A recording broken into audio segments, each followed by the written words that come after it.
আসসালামু আলাইকুম গাইস, তোমরা সকালে কেমন আছো? আশা করি তোমরা সকলেই ভালো আছো। আলহামদুলিল্লাহ আমরাও ভালো আছি। আর আজকে সকাল সকাল উঠে পড়ছি, ভাবিদের বাসায় যাব। আর আজকে সকালটা খুবই সুন্দর।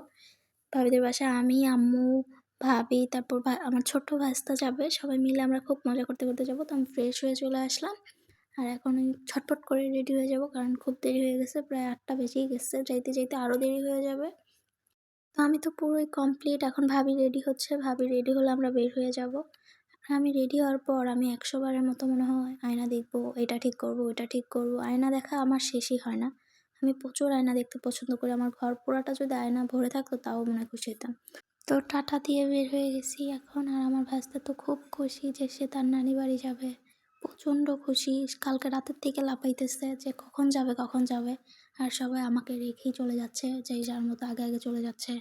আর হয়তো বলতেছে গাড়ি আসে না কেন, গাড়ি আসে না কেন, সে গাড়ি দিয়ে চলে যাবে, আমাদেরকে রেখেই চলে যাবে। তো আমরা অটোতে উঠে পড়ছি। এখন দেখি কতক্ষণে যেয়ে পৌঁছাই। প্রায় তো মনে করো 8:30 বেজেই গেছে। আমরা এত লেট করি, আমরা কোথাও সকাল সকাল যেতে পারি না। তো বাসের ভিডিওটা আমরা নিই, প্রচুর জ্যাম ছিল।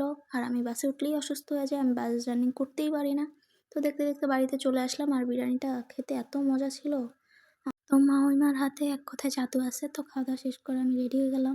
ভাগ্নিদের বাসায় চলে যাব, কারণ আম্মু ভাবি ওরা এখানেই থাকবে ভাবিদের বাসায়। আর আমি ভাগ্নিদের বাসায় চলে যাব, কারণ ওর সাথে আড্ডা দেওয়ার জন্যই আমি আসছি। তো ওর বাসায় চলে গেছি। আর ওই বলতেছে যা পাড়া দিতে পারিনি, বলতেছে রেডি হও বাইরে যাব। সে অর্ধেক রেডি হয়ে গেছে, আমাকেও বলতেছে চলো তাড়াতাড়ি।